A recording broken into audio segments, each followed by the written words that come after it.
The sound of cattle lowing drifted across Medicine Bow as Nathaniel Bridger finished his dawn count. Frost clung to the grass, turning the Wyoming range silver in the October light.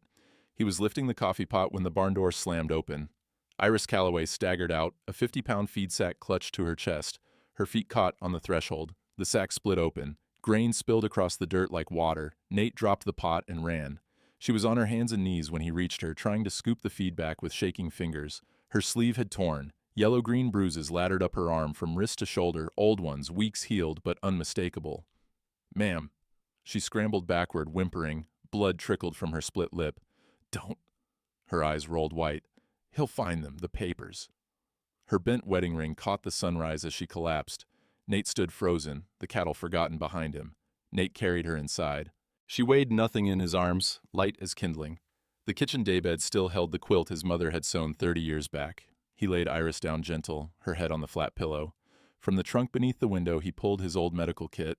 The leather was cracked from years in a war tent, but the bandages were clean. He'd kept them clean. Her breathing came shallow. The bruises on her arm were old, but the split lip was fresh, maybe a day. He dampened a cloth at the basin and pressed it to her mouth. She flinched without waking. The sleeve had torn all the way to the shoulder, more bruises there. A handprint, clear as a signature, wrapped around her upper arm. Nate's jaw clenched. He'd seen marks like these before. Field hospitals after Shiloh. Women who'd followed the armies, hoping for protection and finding worse. He cleaned the blood away and covered her with a second quilt. Then he sat in the chair by the stove, hands loose on his knees, and waited. The sun had cleared the eastern ridge when her eyes opened. Green, he noticed. Sharp green, despite the exhaustion. She stared at the ceiling for a long moment, then turned her head. Her gaze found him. Went to his hands, big, scarred across the knuckles, came back to his face. "You were there too," she whispered. It wasn't a question. Nate nodded once. "Where'd you serve?" "Shiloh, Antietam. A few others I don't talk about." Something in her face softened. Not trust, but recognition. "My first husband was at Fredericksburg." First husband. Nate filed that away and said nothing. She tried to sit up. Pain flashed across her features, and she fell back against the pillow, breathing hard. Her hand went to her side. Ribs, maybe cracked. "Easy now," Nate said. He didn't move from the chair. "You took a fall. Nothing broken far as I can tell, but you'll be sore a few days." "I'm sorry." Her voice was barely audible. "The feed sack, I thought I could manage it. Sack's nothing. Grain's nothing." He paused. "You want to tell me how you got those bruises?" Her hand moved unconsciously to her arm, covering the marks. "I fell, a few weeks back. Clumsy." Nate had heard that lie before, too. He let it sit between them. "I'll leave you be," he said, rising. "There's water in the pitcher. Privy's out back if you need it. I'll be in the barn." He was at the door when she spoke again. "Mr. Bridger?" He turned. "Thank you." Her eyes were wet. "For not asking more." He nodded and stepped outside. The air smelled of hay dust and horse sweat. Valor, his liver-colored hound, trotted over and pressed against his leg. Nate scratched the dog's ears, staring at the spilled grain still scattered across the yard. He'd hired Iris Calloway 6 weeks back.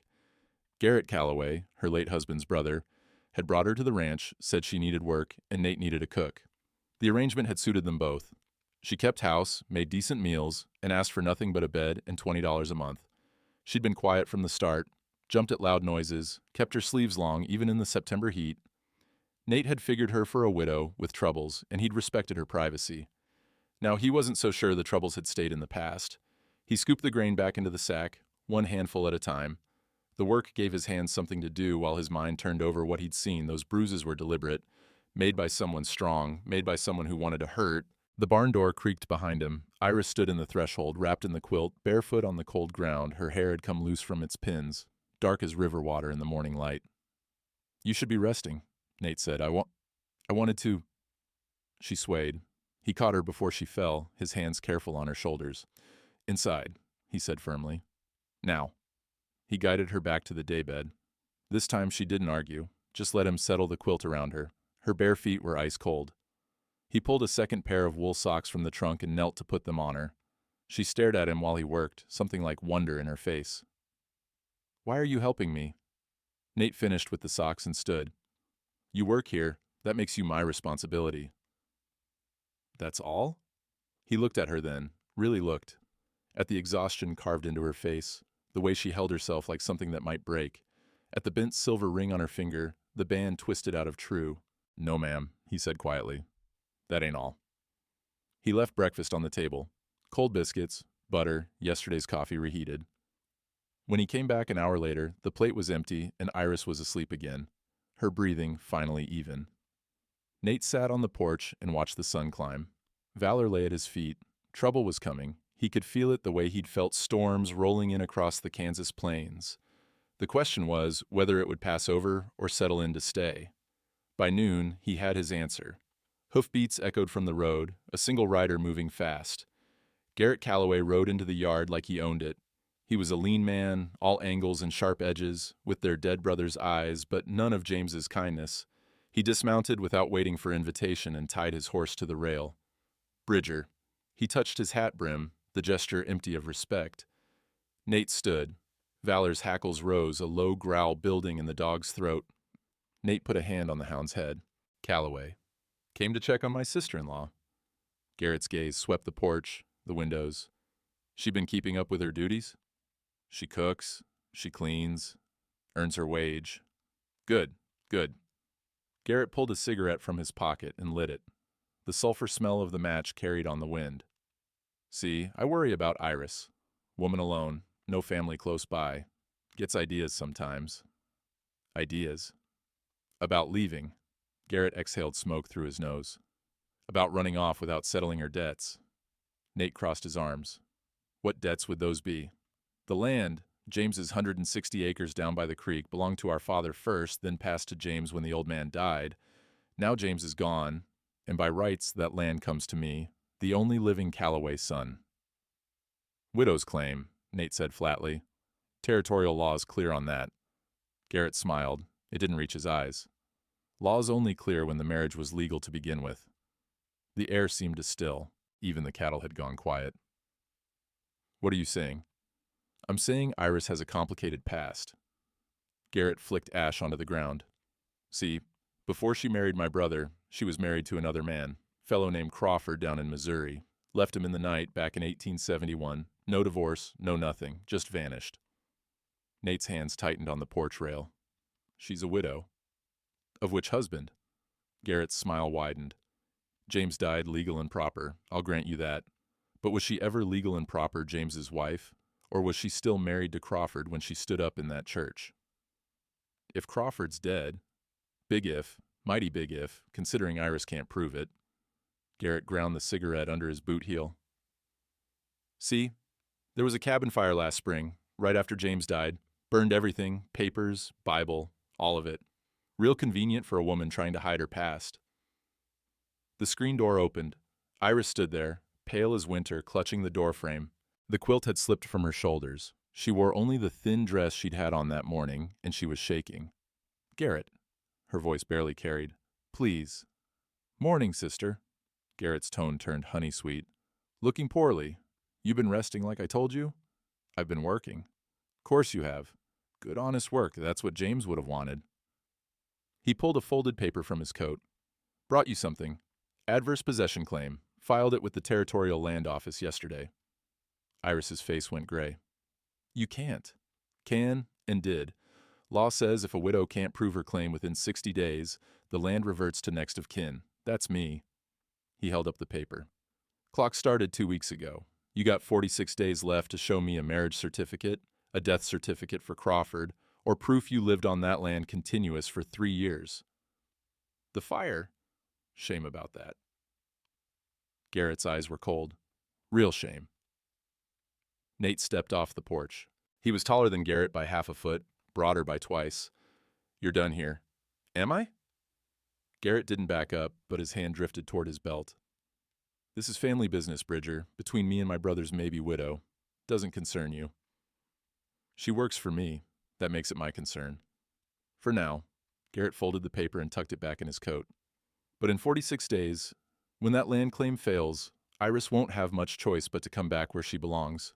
Family takes care of family, after all." Iris made a small sound, something between a sob and a gasp. Nate turned to look at her. Her hand had moved to her mouth, trying to hold the sound in. Garrett swung back into his saddle. "Oh, And Bridger, there's a banker in town, Silas Merrick, real interested in widow claims, especially complicated ones like this. He's been asking around about your water rights, too. Seems the railroad's expanding, and Medicine Bow access is worth considerable money. He touched his hat brim again. Might want to think about that. Man in your position, holding onto land gets expensive when the bank comes calling. He turned his horse and rode out, dust rising behind him. Nate watched until he disappeared around the bend. Then he turned to Iris. She'd sunk down on the threshold, arms wrapped around her knees. "Is it true?" he asked quietly. "About the first marriage?" She nodded, not looking up. "His name was Henry Crawford. I was 17 when we married. He beat me the first month. By the third month, I couldn't walk without limping." Her voice was hollow. "I waited until he went to town, took a horse, and rode north. I was halfway through Kansas before I heard he'd died. Scarlet fever, 1873. You got proof of that?" "Had a letter from the town clerk. It was in the Bible." She finally looked at him, her eyes red. "The Bible that burned. Garrett set that fire. I can't prove it." Nate crouched down beside her. "Iris, look at me." "Look at—" She did. "Did James know about Crawford?" "Yes, I told him everything before we married. He said the past was past." A tear slid down her cheek. "He was kind. The only kind man I ever knew." Nate straightened. "Then we'll prove it. 46 days is time enough." "How? I have nothing. No papers, no witnesses. Well, we'll find a way." She shook her head. "You don't understand what Garrett is. What he'll do." "Maybe not, but I understand what I am." He offered his hand. After a moment, she took it. Her fingers were small and cold in his palm. He pulled her to her feet. "Get some rest, Tristan," he said. "Tomorrow we ride to town." The next morning came cold and clear. Nate saddled 2 horses while Iris stood in the yard, wrapped in a wool coat that had belonged to his mother. It swallowed her small frame, but she looked steadier than yesterday. "You don't have to do this," she said as he checked the cinches. "Already decided." He handed her the reins to the sorrel mare. "Town's half a day. We'll be back by sundown." They rode in silence, following the creek road south. The land stretched wide and empty around them, grass gone gold with autumn, cottonwoods dropping their leaves. Valor ranged ahead, nose to the ground. It was near noon when Iris spoke. "Why are you helping me?" Nate kept his eyes on the road. "Already told you." "No, you told me I work here, so I'm your responsibility. That's not the same as riding all day to fight a legal battle that isn't yours." He was quiet for a long time. The horse's hooves clopped steady on the packed earth. A hawk circled overhead, wings dark against the blue. "Had a wife once," he said finally. "Sarah. We were bringing our baby girl west when cholera hit the wagon train. Lost them both in 3 days." Iris said nothing, but he felt her listening. "I was scouting ahead when it happened. By the time I got back, they were already buried. 2 graves side by side on the Kansas plain." And he shifted in the saddle. "Spent a long time after that wondering if I'd been there. Could I have saved them? Done something different? Been something different?" "It wasn't your fault." "No, but it taught me something about standing by when people need help." He glanced at her. "I won't do that again, not if I can help it." Her eyes were bright. "Thank you." He nodded, and they rode on. Silver Point Township sat in a valley where 3 trails met. It was bigger than Nate remembered, new buildings going up along Main Street, a hotel with actual glass windows, and at the far end, a brick bank that looked out of place among the weathered wood storefronts. They tied their horses outside the church. It was a small building, white paint peeling, but the cross on the steeple stood straight and true. Reverend Abel Moss was sweeping the steps when they approached. He was an old man, past 70, with a shock of white hair and eyes that still burned sharp. He'd been an abolitionist before the war, run a station on the Underground Railroad. Now he preached in Wyoming and kept his own counsel. "Bridger," he leaned on his broom. "Been a while." "Reverend." Nate removed his hat. "This is Mrs. Iris Calloway. We need your help." Moss studied Iris with the careful attention of a man used to reading faces. "You're James Calloway's widow." "Yes, sir." "Good man, James. Shame about the fever." He set the broom aside. "Come inside. We'll talk." The church smelled of old wood and candle wax. Moss led them to the front pew and sat across from them, hands folded on his knees. Nate explained it all: the bruises, Garrett's claim, the adverse possession filing, the burned Bible. Iris sat silent beside him, twisting her bent ring around her finger. When he finished, Moss was quiet for a long moment. Garrett Calloway's playing a dangerous game. Can she fight it? Nate asked. Depends. Moss turned to Iris. Your first marriage, you said Crawford died in Missouri, 1873? Yes, sir. I received a letter from the town clerk in Jefferson City. It was dated June of that year. And you married James when? May 1874. You performed the ceremony yourself. Moss nodded slowly. I remember. You were nervous. James held your hand through the whole thing. He stood and moved to a cabinet behind the altar. Territorial law on widows' claims is clear. You need one of three things: proof of marriage, proof of your first husband's death, or proof of continuous occupancy for 3 years. The fire destroyed everything, Iris said quietly. Maybe not everything. Moss pulled a leather-bound ledger from the cabinet. I keep records. Every wedding, every baptism, every burial. He opened the book, pages crackling. Here, May 14th, 1874, James Calloway and Iris Crawford married by my hand. 2 witnesses, Tom Kern and Rosa Delgado. Hope flickered in Iris's face. Is that enough? It proves the marriage, but Garrett's claiming the marriage was invalid because you were still wed to Crawford. Moss closed the book. You need proof Crawford died before you married James. The hope dimmed. I don't have it. Then you need proof of continuous occupancy. 3 years on that land. I lived there 18 months before James died, and 3 months after. That's not enough. Moss sat back down. His weathered face was thoughtful. There's another option, less common but legal. If Garrett's claim is based on fraud, say arson to destroy evidence, he can be disqualified. Nate leaned forward. You saying if we prove he burned that cabin? The claim fails. The land stays with Iris. Moss looked between them. But you'd need a witness, someone who saw him do it. Iris shook her head. The nearest neighbor is 5 miles away. Nobody saw anything. Maybe. Moss stood. But I'd ask around. Small territory. People see more than they say. They left the church as the sun tilted west. Iris walked beside Nate, her steps heavier than before. It's hopeless. Not yet. Nate untied the horses. Reverend gave us something, a path forward. To what? I can't prove Crawford's dead. I can't prove 3 years. And I certainly can't prove Garrett set that fire. Then we find someone who can. She looked at him, exhaustion written in every line of her face. You're a stubborn man, Mr. Bridger, so I've been told. And they mounted and turned the horses north. The road stretched empty ahead of them. They were halfway home when Valor stopped, ears pricked forward. A rider approached from the west, a woman on a paint horse, moving at an easy lope. She drew up as they met. Rosa Delgado was a sturdy woman with gray-streaked black hair and hands that had delivered half the babies in the territory. She wore men's clothes and carried herself like someone who'd seen too much to be shocked by anything. Mrs. Calloway, she said by way of greeting. Then to Nate, Bridger.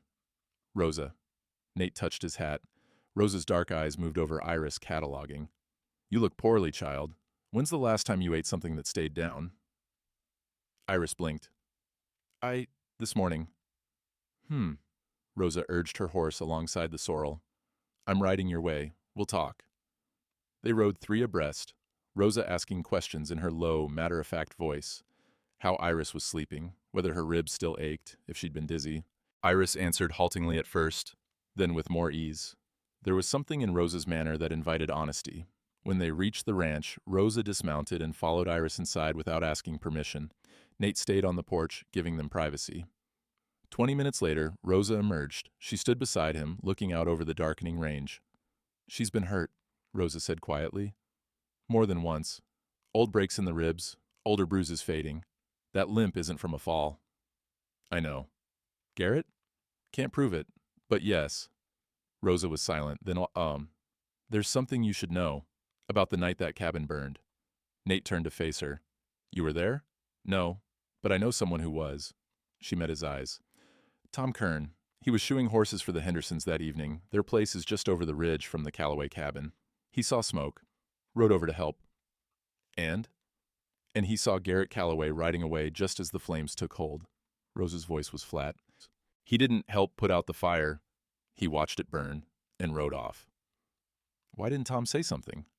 Because Garrett threatened him, said if Tom spoke up, he'd make sure the bank called in Tom's loan on the smithy. Tom's got a wife, 3 children. He couldn't risk it.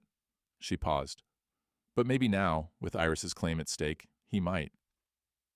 Nate absorbed this. Where can I find him? His shop in town. But tread careful. Tom's a good man, but he's afraid. Rosa mounted her horse. Before she rode off, she reached into her saddlebag and pulled out a small bundle wrapped in oilcloth. Give this to Iris, herbs for the pain, and tell her— Rosa hesitated. Tell her fire don't burn stone. If there's something she needs to find, look where the heat rises but can't destroy. What does that mean? She'll know. Rosa turned her horse. Or she'll figure it out. She rode into the gathering dark, leaving Nate standing alone on the porch. Inside, lamplight glowed warm through the window. 3 days passed. Nate rode to town alone and found Tom Kern in his smithy, hammer ringing against anvil. The blacksmith was a broad man with iron-gray hair and hands scarred from a lifetime at the forge. He'd pulled Nate from a ditch at Shiloh when Confederate sharpshooters had pinned down their company. Tom. The hammer stopped mid-swing. Tom set it down carefully, wiped his hands on his leather apron. Nate, heard you were asking around. Need to talk. Tom glanced toward the street, then jerked his head toward the back room. They moved into the dim space where the coal was stored. It smelled of smoke and metal and old sweat. It's about Iris Calloway, Nate said. Tom's jaw tightened. Figured. Rosa says you saw something the night her cabin burned. Rosa talks too much. Tom, you know what you're asking? Tom's voice dropped low. Garrett Calloway's connected. He drinks with the sheriff. He does business with Silas Merrick at the bank. I speak against him. I lose everything. Iris is losing everything right now. She's not my problem. Nate stepped closer. At Shiloh, when those sharpshooters had me pinned, you could have stayed in that ditch, would have been safer, but you didn't. That was different. How? Tom looked away. That was war. This is the same thing, just a different battlefield. Nate kept his voice level. I'm not asking you to testify tomorrow, just asking if you saw what you saw. Tom was silent for a long time. The forge fire crackled in the other room. Finally he spoke, barely above a whisper. I saw him, Garrett. He had a can of kerosene, poured it around the cabin walls, lit it, and rode off. Why didn't you stop him? By the time I got down from the ridge, the whole place was burning. Nothing I could do but watch it fall. Tom's hands clenched. Next day, Garrett came to my shop. Said if I told anyone what I saw, he'd make sure the bank called my loan. I owe $800 on this place, Nate. I got 3 kids. I understand. Do you? Tom's voice turned bitter. You got no family, no debts. Easy for a man like you to stand on principle. The words stung, but Nate didn't flinch. You're right. It's easier for me. That's why I'm asking. Tom turned away. I need time to think. Time's what Iris doesn't have. 43 days left on that claim. Then she better find another way. Nate left the smithy with nothing gained and rode home in silence. The next Sunday, the church bell rang 60 times, one for each day left on Iris's claim. Nate and Iris rode to town for services. It was the first time she'd been seen in public since Garrett's visit, and the attention was immediate. Women whispered behind their hands, men stared openly. As they dismounted, Nate felt eyes on them from every direction. Inside, the pews were packed. Reverend Moss stood at the pulpit, Bible open before him. Nate and Iris took a seat near the back. The bench was hard, the air close with too many bodies pressed together. Moss began his sermon on mercy and judgment. His voice was strong despite his age. Nate tried to focus on the words, but he felt the weight of the congregation's stares on the back of his neck. Halfway through, the doors opened. Silas Merrick entered, dressed in a fine suit that marked him as a man from elsewhere. He was clean-shaven, pomaded, every inch the successful businessman. Behind him came Garrett Calloway, and 2 men Nate didn't recognize, hard-faced men with guns on their hips. The sermon faltered. Moss looked up, surprise flickering across his features. Silas walked down the center aisle, boot heels loud on the wooden floor.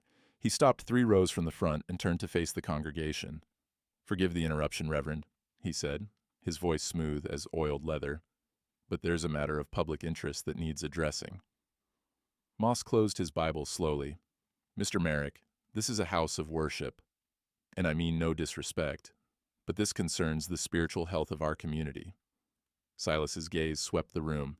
It's come to my attention that we have among us a woman of questionable virtue. The church went silent. Even the children stopped fidgeting. Silas turned to look directly at Iris. Mrs. Calloway, or should I say Mrs. Crawford. It's hard to know which name applies to a woman who abandoned one husband and fraudulently married another. Iris went rigid beside Nate. Her hands clutched the pew in front of them, knuckles white. That's enough, Nate said, rising. Is it? Silas smiled. Tell me, Bridger, did you know about her past when you took her in, or did she deceive you the way she deceived James Calloway? She deceived no one. Nate's voice carried to every corner of the church. Her first husband died. She married James with a clear conscience. So she claims, but where's the proof? Silas pulled a document from his coat. What we do have proof of is an adverse possession claim filed by Garrett Calloway, the rightful heir to the disputed property. Unless Mrs. Calloway, can produce documentation of her first husband's death within the next 43 days, that land will revert to its proper owner. Garrett stepped forward, his face arranged in an expression of sorrowful duty. I take no pleasure in this, but family land should stay with family, and the law is clear. The law also protects widows, Reverend Moss said sharply. This is neither the time nor the place. On the contrary, Reverend, this is exactly the place, Silas's tone hardened. The community has a right to know who walks among them. A woman who abandons her vows, a man who harbors her under his roof, unwed and unrelated. He looked at Nate. People are starting to talk, Bridger, about what kind of arrangement you and Mrs. Calloway have, about whether this is truly about charity or something less honorable. Nate took a step toward Silas. The two hired men shifted, hands moving toward their guns. The church filled with the rustle of fabric as people leaned away, anticipating violence. Enough. Moss's voice cracked like a whip. This is a house of God. You will respect it, or you will leave. But Silas held up his hands in mock surrender. Of course, Reverend. I've said my piece. He turned to go, then paused. Oh, Bridger, one more thing. I believe you have a loan coming due? End of the month. Given the current complications, the bank may need to reassess the terms. Nothing personal, just business. He smiled, and there was nothing warm in it. I've taken the liberty of drawing up a purchase agreement for your water rights. Very generous terms. It's waiting at the bank whenever you're ready to sign. He gestured to the document in his hand. Otherwise, well, droughts make things difficult for everyone, banks included. He walked out, Garrett and the hired men following. The doors closed behind them with a heavy thud. The congregation sat frozen. No one spoke. No one moved. Iris was shaking beside Nate. He could hear her breath coming fast and shallow. He put a hand on her shoulder, steady, not restraining, and felt her lean into it. Moss cleared his throat. Let us pray. But even as the congregation bowed their heads, Nate saw the sidelong glances, the whispers starting again, the calculation in their eyes. After the service, people filed out without speaking to them. The church emptied until only Nate, Iris, and Moss remained. They believe him, Iris said, her voice hollow. The whole town believes him. Moss sighed.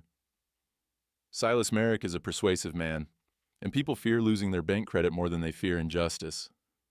What do we do? Nate asked. Find the truth. Moss met his eyes. And find it fast, because 43 days isn't much time, and Silas just made sure the whole territory is watching. They rode home in silence. The sun was setting, turning the sky red as forge fire. Iris didn't speak until they were back at the ranch, standing in the yard with the horses unsaddled. You should let me go, she said quietly. Nate looked at her. Where would you go? Somewhere Garrett can't find me. Somewhere this doesn't ruin you. Already told you, I don't run. Even when staying cost you everything? He thought about that. About the loan, the water rights, the way the town had looked at them, about the choice ahead. Yes, he said finally. Even then, she studied his face in the fading light, then nodded once and went inside. Nate stood in the yard long after dark, watching the stars emerge one by one, and wondered what price he'd just agreed to pay. 2 days later, Rosa came again. She arrived at dawn, her paint horse tied with bundles wrapped in canvas. She dismounted and handed the reins to Nate without a word, then went straight inside. Nate waited on the porch, coffee growing cold in his cup. Valor lay at his feet, ears swiveling toward the closed door. Inside, he could hear the murmur of voices, Rosa's low and steady, Iris's softer, uncertain. An hour passed before the door opened. Rosa stepped out, wiping her hands on a cloth. Her face was unreadable. "She's stronger than she looks," Rosa said. "But those old injuries, they'll plague her when the weather turns cold. Can you help?" "Some." Rosa tucked the cloth into her belt. "I left herbs for the pain, arnica for the bruises that never quite healed, willow bark for the ribs." She paused. "And something else, for later." Nate waited. "She's going to need it," Rosa continued. "When the winter comes and the claim is settled one way or another, a woman needs to be ready for what's ahead." She moved to her horse, began untying the bundles. Inside were jars of dried herbs, their earthy smell mixing with the morning air. She pressed one into Nate's hand, chamomile and something darker, bitter on the tongue. "What did you mean?" Nate asked. "About fire and stone." Rosa didn't answer right away. She secured the bundles back on her saddle, taking her time with the knots. When she finally spoke, her voice was barely audible. "When a house burns, what survives? Not wood, not paper, but stone, stone stands. And what do people build with stone? Chimneys." "Yes." She looked at him then, her dark eyes steady. "If I wanted to hide something precious from fire, I'd put it where the heat rises but can't destroy. In the stones themselves, maybe. In a gap between them, wrapped tight against the flames." Understanding dawned. The cabin had a chimney. "Still does. Stone doesn't burn, Mr. Bridger. It only gets hot and cools again." She mounted her horse. "You might want to take a ride out that way, before someone else thinks to look." She left without waiting for a reply. Nate stood on the porch, turning the jar of herbs in his hands. Inside, Iris appeared in the doorway. She'd pinned her hair back, and some color had returned to her face. "What did she say to you?" Iris asked. "That we need to go back to your cabin, today." "Why?" "Because Rosa thinks there might be something left. Something the fire couldn't touch." Hope flickered in Iris's eyes, quickly dampened by doubt. Garrett would have looked. If there was anything, Garrett doesn't think like Rosa. Nate set the jar down, and he doesn't know what he's looking for.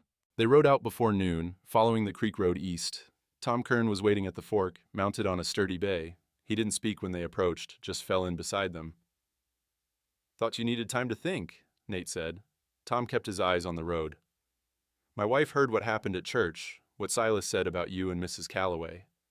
He was quiet for a moment. "She reminded me that we wouldn't have this shop if you hadn't loaned us the money when the bank wouldn't. Said debt works both ways." "Tom, I'm not asking you to." "I know what you're asking, and I'm still afraid." Tom's jaw worked. "But I'm more afraid of what kind of man I'd be if I said nothing, so I'm here. That's all I can promise for now." Nate nodded.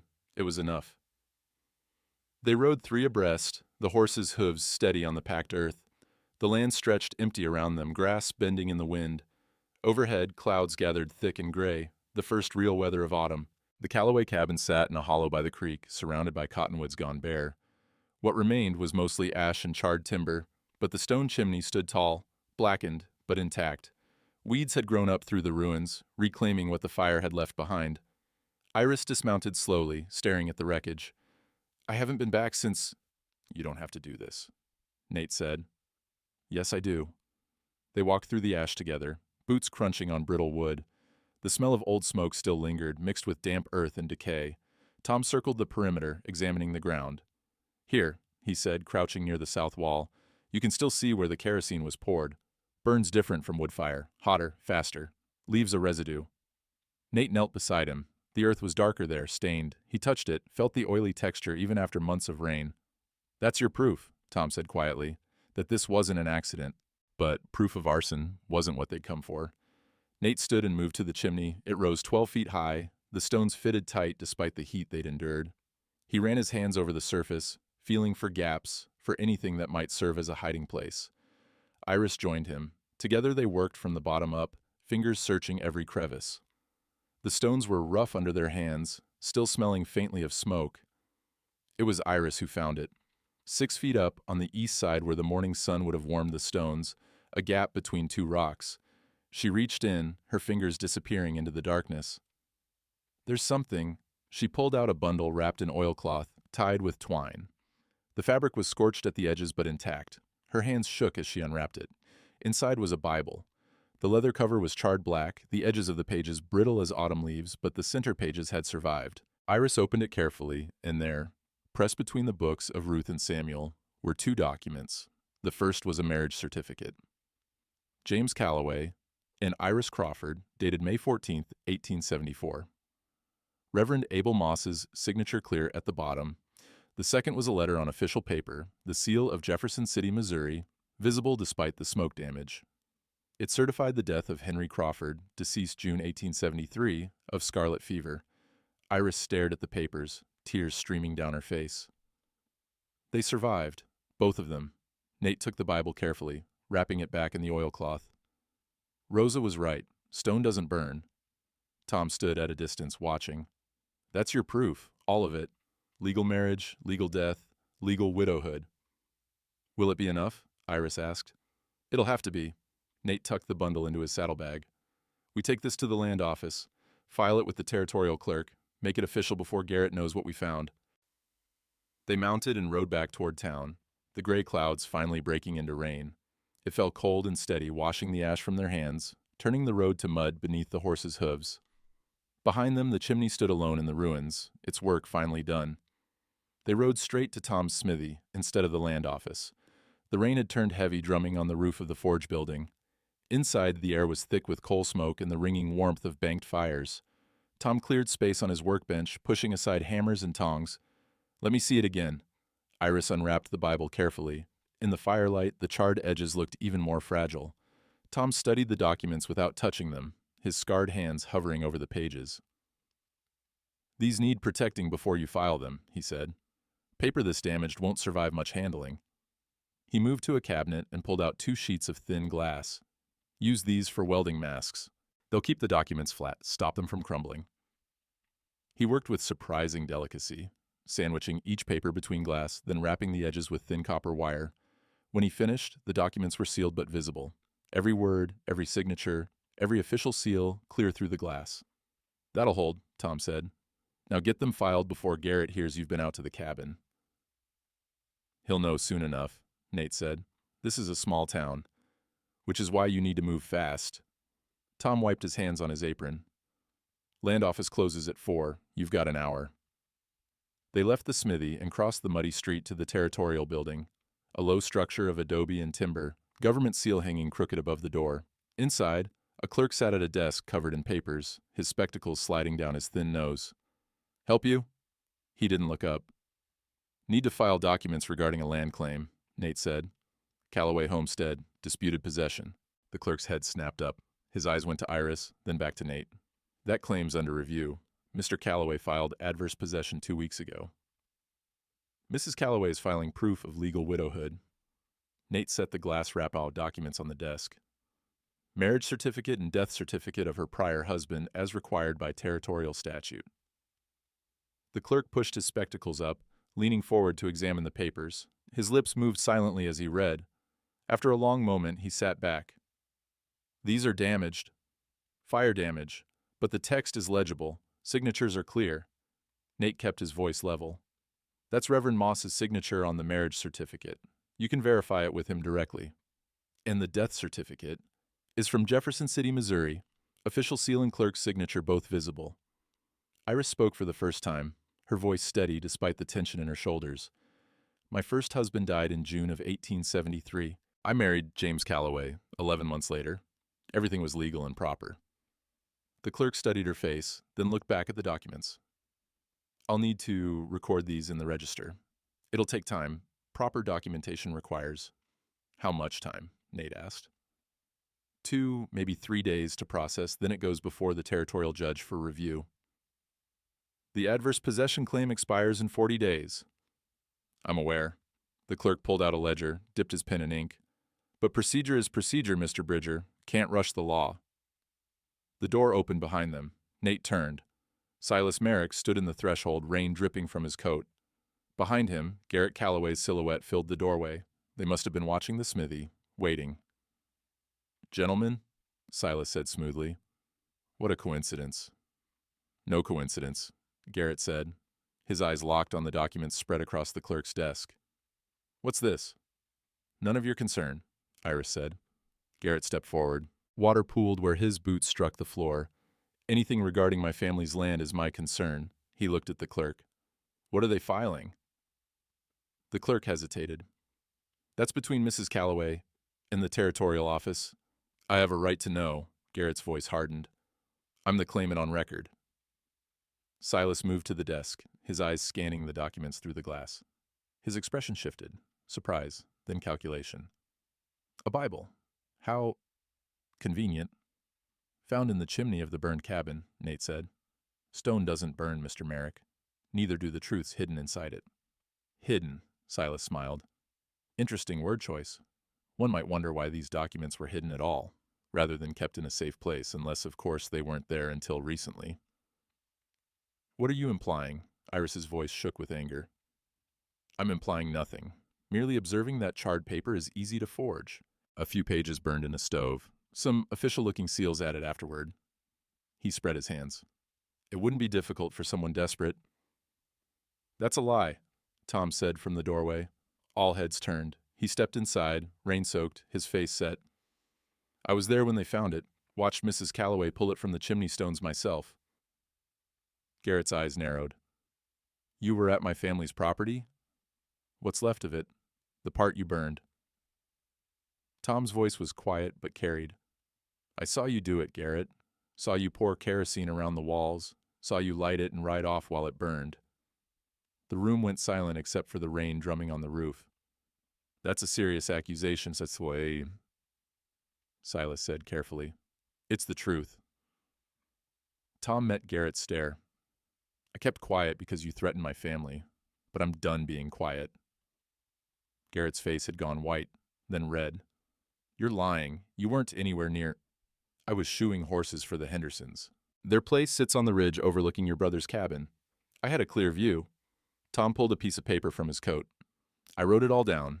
Dates, times, what I saw. Had it notarized this morning by Judge Wilson. He handed the paper to the clerk, who read it with widening eyes. This is, the clerk looked up, this is a sworn affidavit alleging arson, which invalidates any claim based on destroyed evidence, Postier, Nate said. If Garrett burned the cabin to hide proof of Iris's legal marriage, his adverse possession filing is fraud. Silas's smooth demeanor cracked. This is preposterous. You can't prove. I can prove I saw what I saw, Tom interrupted, and I'll testify to it under oath. Garrett took a step toward Tom, his hand moving toward his belt. Nate moved faster, putting himself between them. At 6'7", he filled the space like a wall. Don't, Nate said quietly. Garrett's hand stopped. His eyes burned with rage, but he stepped back. Silas recovered quickly, smoothing his coat. Well, this is certainly unexpected, but even if the arson allegation were true, it doesn't change the fundamental question of Mrs. Calloway's legal standing. These documents still need to be authenticated, the death certificate verified, the marriage certificate confirmed. He turned to the clerk. That's correct, isn't it? The clerk nodded reluctantly. Procedure requires authentication, yes. Which will take days, Silas continued. Meanwhile, the 40-day deadline continues to run, and even with these documents, there's still the question of whether Mrs. Calloway maintained continuous occupancy as required by... She doesn't need continuous occupancy, Reverend Moss's voice cut through the room. He stood in the doorway, Bible in hand, water streaming from his coat. If she can prove legal marriage and legal widowhood, the land passes to her automatically under territorial inheritance law.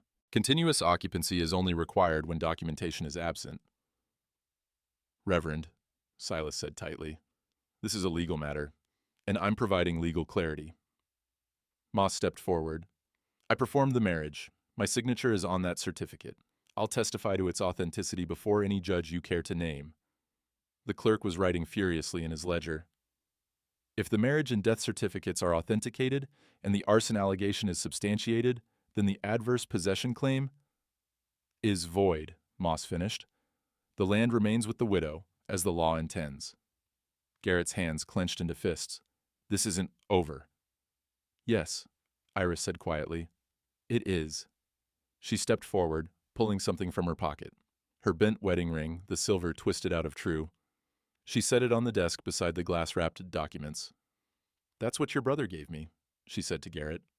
That's what your family's violence did to it. But the marriage it represents was real. James was real, and this land was his gift to me, a place where I could be safe, could start over. Her voice strengthened.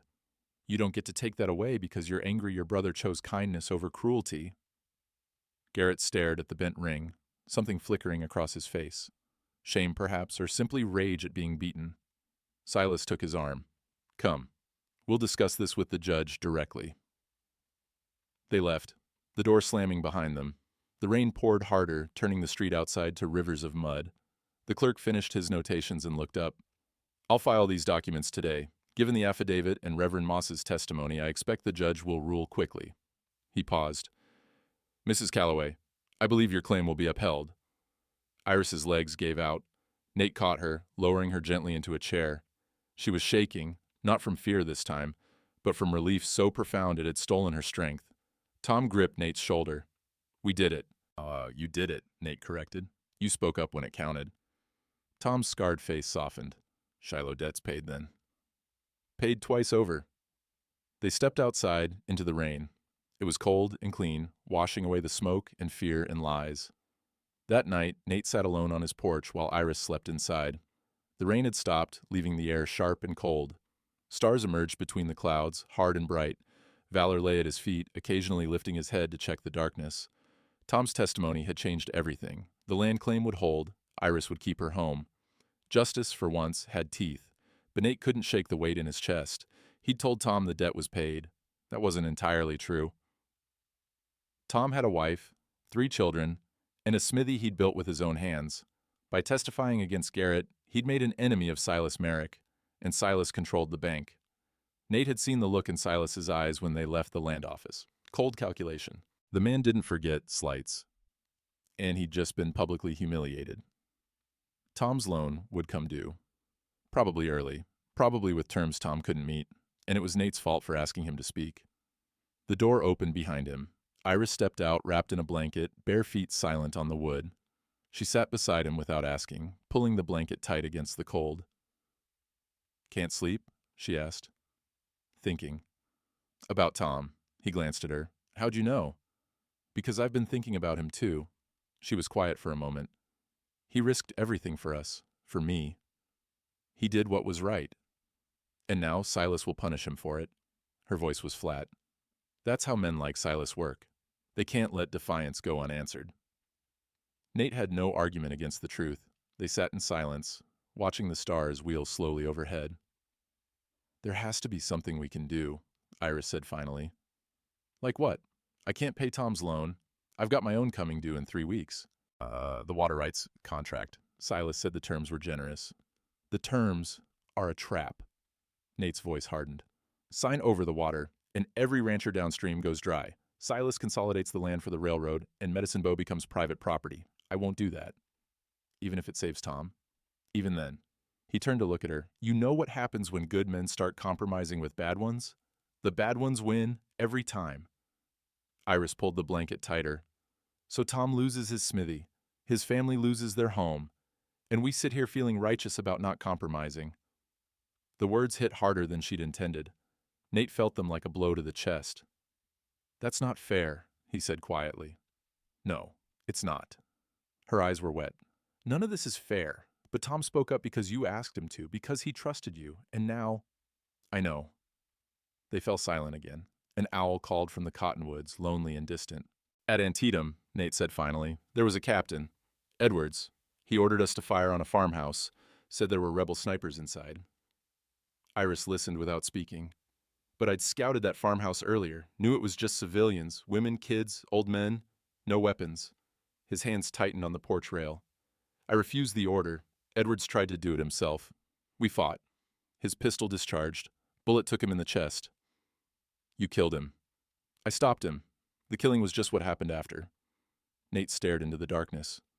Court-martial investigated. My colonel, your father, wrote a letter supporting me, said Edwards had a history of unnecessary violence. The charges were dropped, but the guilt stayed. You saved innocent lives. And ended one, and every man in my unit saw me do it. Saw me choose conscience over orders. He paused. Half of them respected it. The other half never trusted me again. When you stand up like that, people have to decide what it means. Some see courage, others see chaos. What's your point? My point is I've been here before. standing between what's right and what costs everything. He looked at her. And I still don't know if I made the right choice, but I know I couldn't make any other one. Iris studied his face in the starlight. You think Tom feels the same way? I think Tom's scared, and he should be, but I also think he'll sleep better tonight than he has in months because he finally told the truth. Nate's voice dropped. The question is whether that's enough, whether a clear conscience is worth what it costs. And what do you think? He was quiet for a long time. I think, he said finally, that a man who won't stand up for what's right isn't much of a man at all. But I also think the cost shouldn't fall on people like Tom. It should fall on people like me, people with less to lose. You have plenty to lose. Your ranch, your water rights, your... She stopped. My what? She looked away. Nothing. But Nate heard what she hadn't said. Your peace, your solitude, the life you built to escape the war and the guilt and the memories. Tom's loan is $800, Nate said quietly. Mine is $1,200. Together, that's $2,000 that Silas controls. If we don't pay, he forecloses, takes everything. Can you pay yours? Not if the drought continues. Cattle prices are down. I'll barely clear 1,000 this season. He paused. But there's one thing I have that Silas wants more than money. The water rights. Yes. Iris turned to face him. You just said you wouldn't sign them over. I won't, not to save myself. He met her eyes. But to save Tom? That's different. Nate, no, you can't. Tom has 3 children. I have empty rooms and ghosts. His voice was firm. If sacrificing the water rights keeps his family whole, that's a trade I can live with. And the other ranchers? The ones downstream who'll go dry. I'll warn them first. Give them time to sell, to move, to make other arrangements. He stood, his shadow falling long across the porch. It's not perfect, but it's better than watching Tom lose everything for speaking the truth. Iris rose too, the blanket falling from her shoulders. There has to be another way. If there is, I haven't found it. She stepped closer. In the starlight, her face was pale but determined. Then let me help you look. 2 minds are better than one. This isn't your fight. Yes, it is. Her voice was fierce. Tom testified for me. You're sacrificing for him. That makes it my fight as much as anyone's. Nate looked down at her, small, battered, but unbroken. You're a stubborn woman, Mrs. Calloway. So I've been told. A ghost of a smile touched his face. All right, we'll think on it together. But if we can't find another way by the time my loan comes due, we'll find a way, she said with more confidence than she felt. They stood on the porch as the night deepened, 2 figures alone against the vast dark of the Wyoming range. Inside, the fire burned low.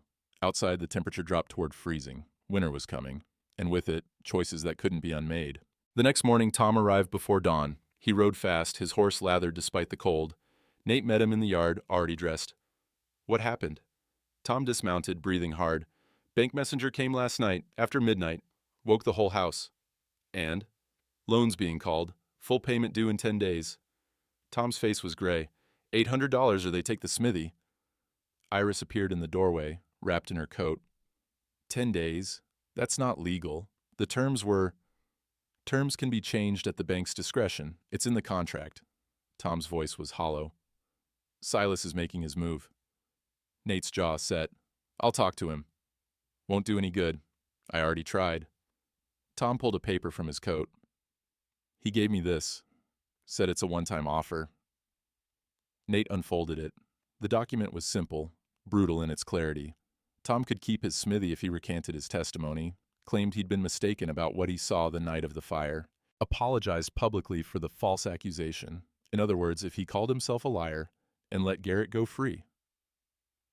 I can't do it, Tom said quietly. I told the truth. I won't take it back.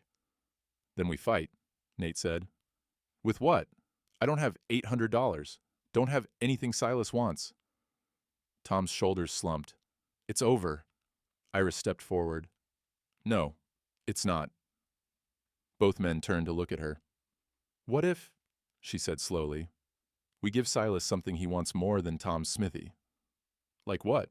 Tom asked. Iris looked at Nate. Like the thing he's been after all along. The Territorial Land Office was packed when they arrived. Word had spread through Silver Point like wildfire. The Calloway claim would be decided today, and half the town had come to witness it. Nate, Iris, and Tom pushed through the crowd. Reverend Moss was already there, standing near the front with Rosa beside him. The clerk sat at his desk, papers spread before him.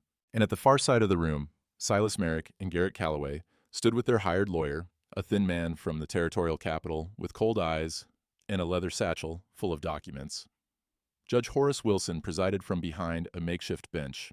Just a table, really, but his presence gave it weight. He was a severe man in his 60s, gray-bearded, with a reputation for following the letter of the law without mercy or sentiment.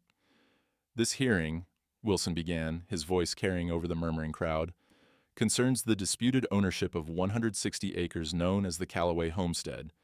Mr. Garrett Calloway has filed adverse possession based on alleged irregularities in the widow's claim. Mrs. Iris Calloway contests this filing. He adjusted his spectacles. Well, let's proceed. Silas's lawyer stood first. Your Honor, we maintain that Mrs. Calloway's marriage to James Calloway was invalid due to her prior marriage to Henry Crawford, which was never legally dissolved. Furthermore, the convenient discovery of documents after our adverse possession filing raises questions of authenticity. The documents have been authenticated, the clerk interrupted, reading from his ledger. Reverend Moss confirmed his signature on the marriage certificate.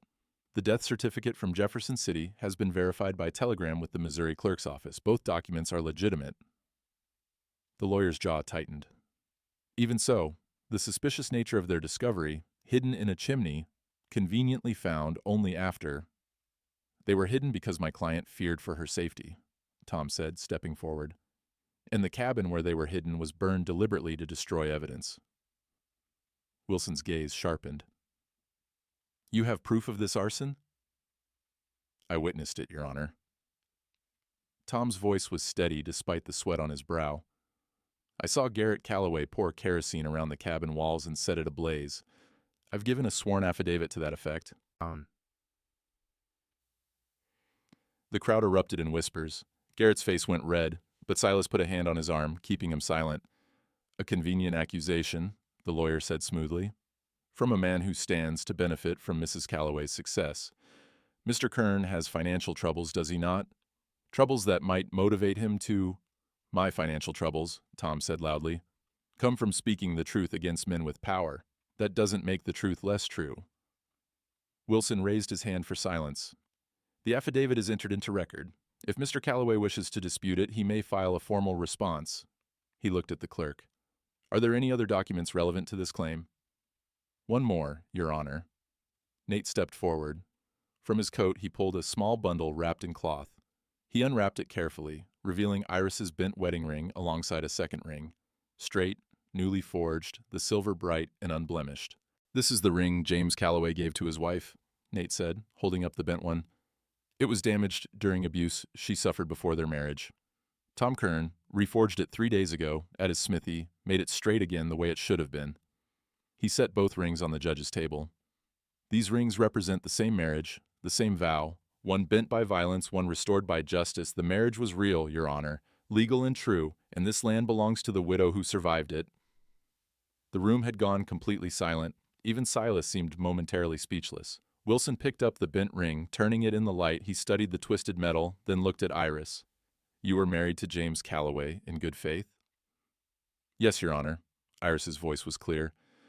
I believed my first husband to be dead. I had received notice of his death before I met James.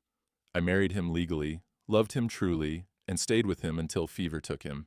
This land was his gift to me, a place where I could be safe, where I could start again. Wilson set the ring down. He looked at Garrett. Did you set fire to your brother's cabin? Garrett's lawyer stood quickly. Your Honor, my client is not on trial for— Answer the question, Mr. Calloway. Garrett's jaw worked. No. Yet Mr. Kern swears he saw you do it. Kern is mistaken, or lying. Why would he lie? Because Bridger paid him to. Garrett's voice turned desperate. Because they're all conspiring together. Bridger, the widow, Kern. They want my family's land, and they'll say anything. That's enough. Wilson's voice cracked like a whip. He turned to the clerk. What does territorial law require for a widow's inheritance claim? The clerk read from his book. Proof of legal marriage, proof of death of the deceased husband, or proof of continuous occupancy for 3 years. Any one of the three suffices. And Mrs. Calloway has provided proof of legal marriage, attested by Reverend Moss, proof of death of her prior husband, verified by Missouri authorities. Both documents survived the fire that destroyed her home, a fire that witness testimony suggests was arson intended to eliminate said evidence. Wilson nodded slowly. He arranged the papers before him, taking his time. The crowd waited, breath held. It is the finding of this court, Wilson said finally, that Mrs. Iris Calloway's marriage to James Calloway was legal and binding. Her claim to the homestead property is therefore valid under territorial law. He looked at Garrett. The adverse possession filing is hereby dismissed. Relief crashed over Iris like a wave. She swayed, and Nate's hand steadied her shoulder. Furthermore, Wilson continued, given the credible allegation of arson, I am referring this matter to the territorial marshal for investigation. But to Calloway, you are not to leave the county until this investigation is complete. Garrett stood frozen, his face white. Silas leaned close, whispering urgently. Garrett shook his head, then turned and pushed through the crowd toward the door. Stop him, Wilson ordered. 2 men from the crowd moved to block the exit. Ranchers Nate recognized, men who'd lost cattle to drought and had no love for land speculators. Garrett tried to push past them. They didn't budge. The territorial marshal, a lean man with a gray mustache, stepped forward. Garrett Calloway, you're under arrest pending investigation into charges of arson and destruction of evidence. This is ridiculous, Garrett started. Save it for trial. The marshal took his arm. Come along peaceful, or don't. Your choice. Garrett went, his face twisted with rage and fear. The crowd parted to let them through. Silas remained, his expression carefully neutral. He approached the judge's table, all smooth courtesy. Your Honor, while we respect the court's decision, I must note that this matter has broader implications. The bank holds significant loans in this territory, and irregularities in land claims affect our... Mr. Merrick. Wilson's voice was cold. If you're suggesting the court ruled improperly, you may file an appeal through proper channels. If you're threatening the bank's response to this decision, I remind you that territorial law prohibits retaliatory lending practices. Of course not, Your Honor. Merely observing. Your observations are noted. This hearing is concluded. Wilson struck his gavel once. The sound echoed in the packed room. Silas's mask slipped for just a moment, fury flashing across his features before the smooth facade returned. He gathered his papers, nodded to his lawyer, and walked out without another word. The crowd erupted in conversation. People pressed forward to congratulate Iris, to shake Tom's hand, to clap Nate on the shoulder. Reverend Moss pushed through, his weathered face split in a rare smile. Well done, he said. All of you. Rosa appeared beside him. She pressed a small bundle into Iris's hands, herbs wrapped in cloth, their scent sharp and earthy. For strength, she said simply. You'll need it. Men like Merrick don't forgive. Let him try, Tom said, his voice carrying more confidence than Nate had heard in days. The truth's out now. Can't put it back. But Nate watched Silas's back as the banker disappeared into the crowd. And he knew Rosa was right. This wasn't over. It was just beginning. Outside, the afternoon sun broke through the clouds. The street was muddy from yesterday's rain, but the air smelled clean. Iris stood on the boardwalk, staring at the straight ring in her palm, the one Tom had forged, the one she'd presented as evidence. You should keep it, Tom said, coming to stand beside her. Paid for in truth. That's worth something. Iris closed her fingers around the ring. More than something, everything. She turned to Nate. Thank you, for all of it. You fought your own fight, he said. We just stood beside you. No. Her voice was firm. You stood in front of me when I couldn't stand alone. There's a difference. Before Nate could respond, a boy ran up, the clerk's son, breathless from running. Mr. Bridger, Mr. Merrick says to tell you he's waiting at the bank, says you have business to discuss. The moment of celebration died. Nate exchanged glances with Tom. Here it comes, Tom muttered. I'll go alone, Nate said. No. Iris's hand caught his arm. We go together, all of us. Iris, together, she repeated. That's how this works now. Nate looked at her, then at Tom, then at Reverend Moss and Rosa. A strange feeling moved through his chest, something he hadn't felt in years, not alone anymore. All right, he said, together. They walked down the muddy street toward the brick building at the end, where Silas Merrick waited with whatever vengeance he'd prepared. The sun was warm on their backs, and for the first time in a long time, Nate didn't feel its weight like judgment. He felt it like possibility. The bank smelled of varnish and ink. Silas sat behind his desk, papers arranged in neat stacks, his hands folded on the polished wood. He didn't stand when they entered. "Mr. Bridger, Mrs. Calloway, Mr. Kern." His voice was pleasant, empty. "Thank you for coming." "You called," Nate said flatly. "We're here." Silas gestured to the chairs opposite his desk. None of them sat. "Very well." Silas opened a ledger, ran his finger down a column. "Mr. Kern, your loan of $800 comes due in 9 days. Mr. Bridger, yours, $1,200, is due in 21 days. I wanted to discuss repayment terms." "The terms are in the contracts," Tom said. "Yes, but circumstances change." Silas looked up, his eyes cold. "The bank must protect its interests. Given recent complications, we require immediate payment. Full amount, no extensions." "That's not legal," Iris said. The contracts specify payment at the bank's discretion, which is now." Silas closed the ledger. "Of course, there are alternatives. Mr. Bridger, my offer for your water rights still stands. Very generous, enough to clear both loans with money to spare." "And leave every rancher downstream without water," Nate said. "That's not my concern. It's mine." Silas shrugged.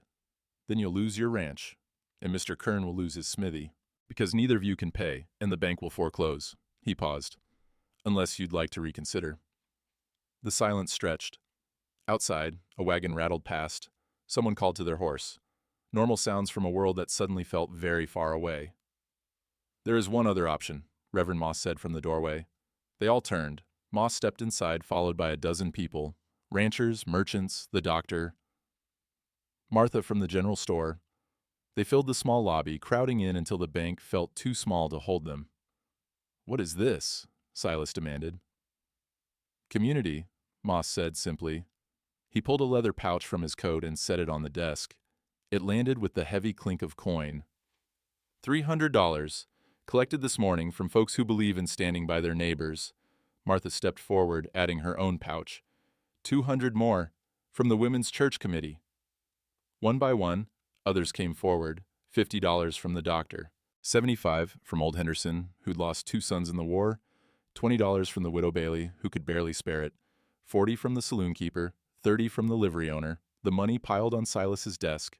Silver and gold and crumpled bills, until it stood like an accusation.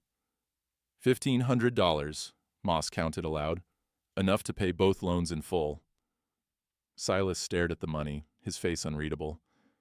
"This is irregular." "So is calling loans early to punish honest testimony," Moss said.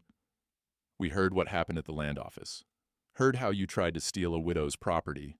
Heard how you're using bank power to silence the truth." His voice hardened.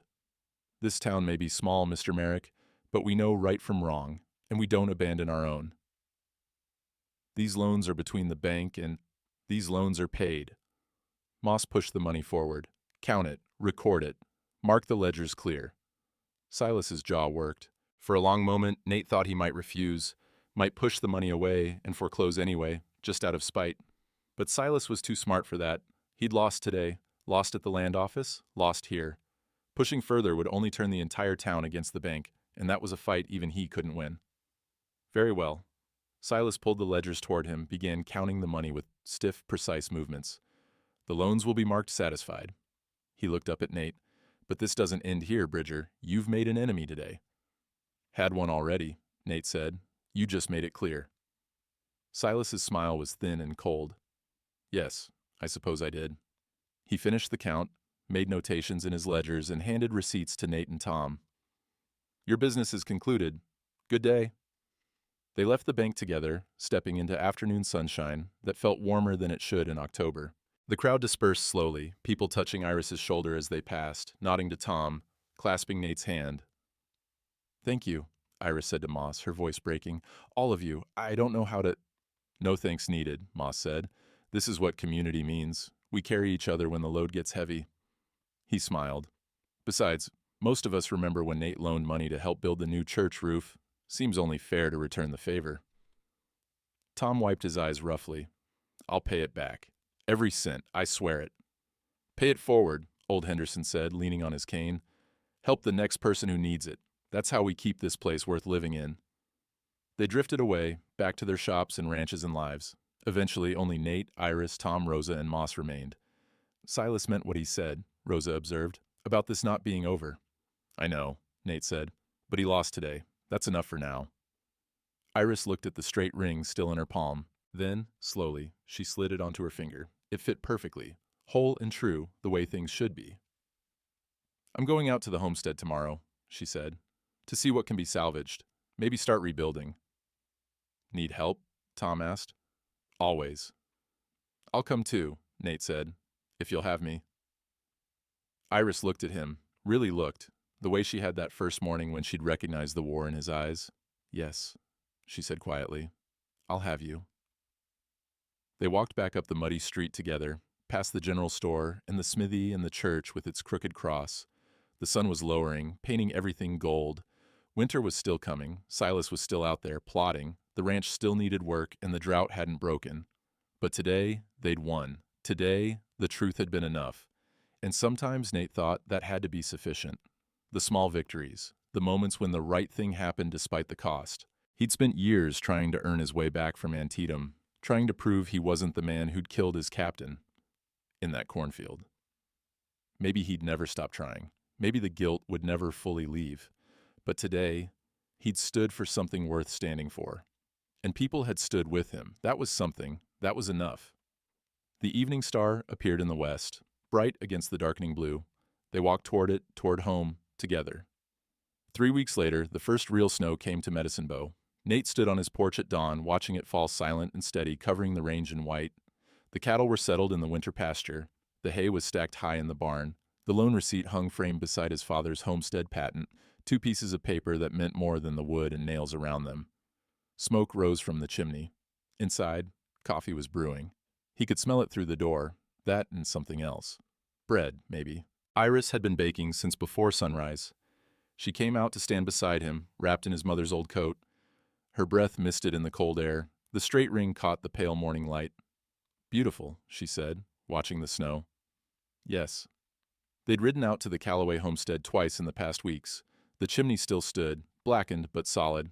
Tom had helped clear the debris, and Reverend Moss had blessed the ground.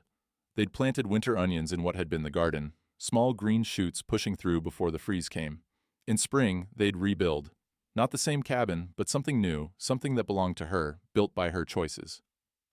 I've been thinking, Iris said quietly. Nate waited. About staying here. Through winter, if the offer's still open.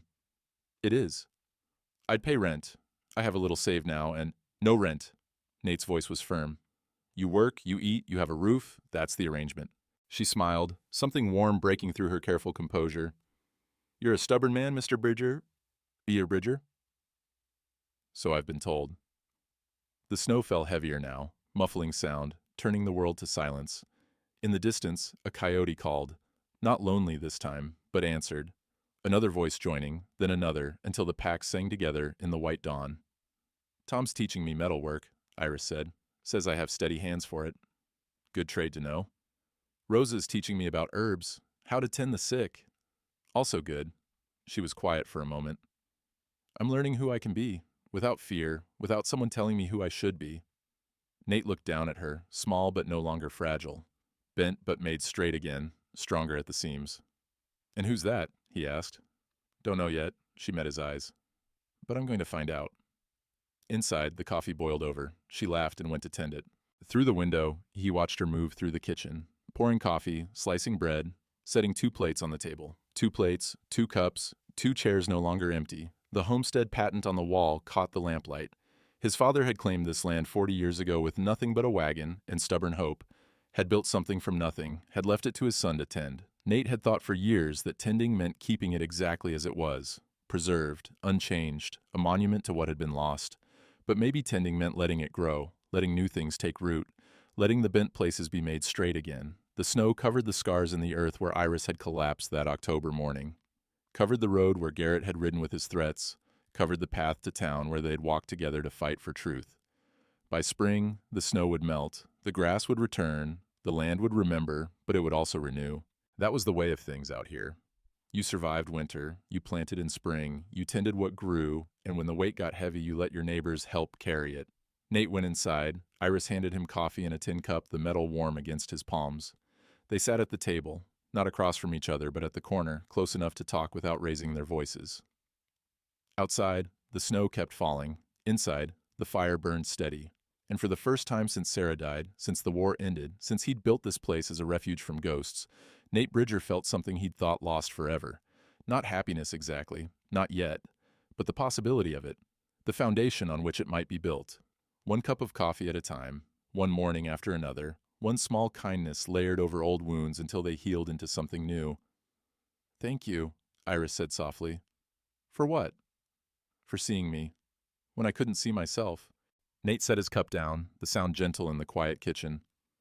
"We see each other," he said. "That's how it works now." She nodded, understanding more than the words contained. The snow fell, the fire burned, and in the window, lamplight glowed warm against the white morning.